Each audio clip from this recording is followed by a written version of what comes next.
I'm Michael Link, and welcome to the Depositum, where we explore the depths of Christian theology through AI. Please note the voices ahead are AI generated. We vet each episode but ask that you listen with both faith and reason. Let's dive in. Welcome to this deep dive.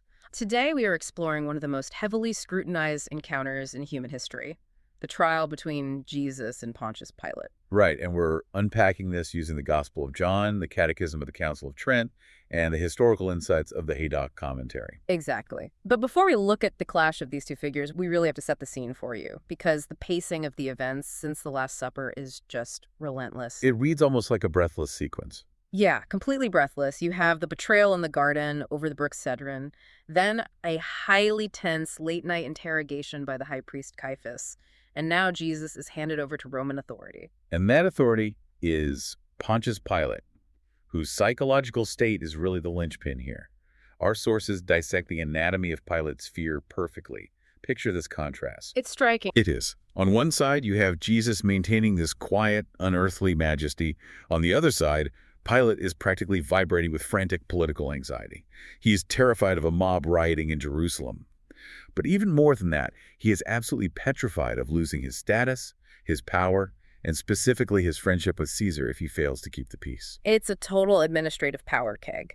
Pilate is looking for a political off-ramp from a local religious dispute, so he interrogates his prisoner to figure out what kind of earthly rebellion he's dealing with. Let's read the Gospel of John, chapter 18, verse 36. Jesus answered, "My kingdom is not of this world. If my kingdom were of this world, my servants would certainly strive that I should not be delivered to the Jews. But now my kingdom is not from hence." Which completely upends Pilate's understanding of power. This is where the Catechism of the Council of Trent draws a massive line in the sand for us.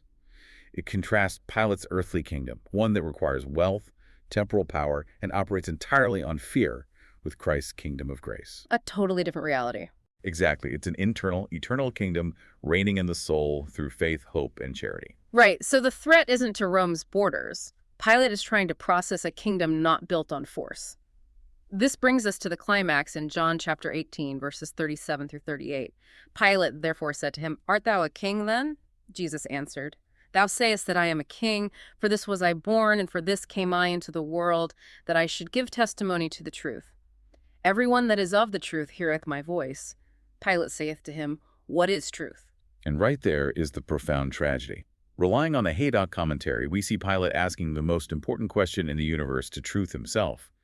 But his worldly panic is so intense, he walks away before getting the answer. He literally just leaves. And when he said this, he went out again to the Jews and saith to them, "I find no cause in him." A total collapse of justice. Yes, he explicitly declares Jesus innocent, yet out of worldly fear, he has him scourged and handed over to be crucified. St. Augustine explains the psychology of this sin brilliantly in the commentary. He points out that while the Jewish crowd acted out of envy, Pilate acted out of fear.